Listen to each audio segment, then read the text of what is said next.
तड़पेला तोहर चढ़ल जवानी, कबले होई सुहाग रात रानी। ए राजा जी बजा बाजी कि ना बाजी, आज बतावा दिल के राजी। सज के बैठल बनी अंगनवा में, नजरिया खोजे तोके सपनवा में। अंगना बोले पायल गावे, तोहरे बिना मन ना भावे। तड़पेला तोहर चढ़ल जवानी, कबले होई सुहाग रात रानी। ए राजा जी बजा बाजी कि ना बाजी, आज बतावा दिल के राजी।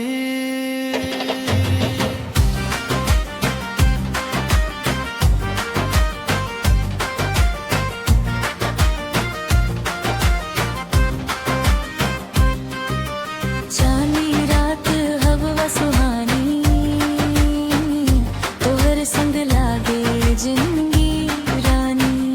हंसी खुशी के सपना सजाई, प्यार के डोरी सदा निभाई।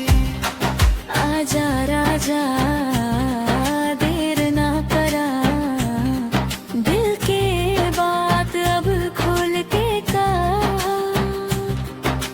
मिलके लिखी नई कहानी, प्यार रहे बस जिंदगी भर निशानी। तड़पेला तोहर चढ़ल जवानी, कबले होई सुहाग रात रानी।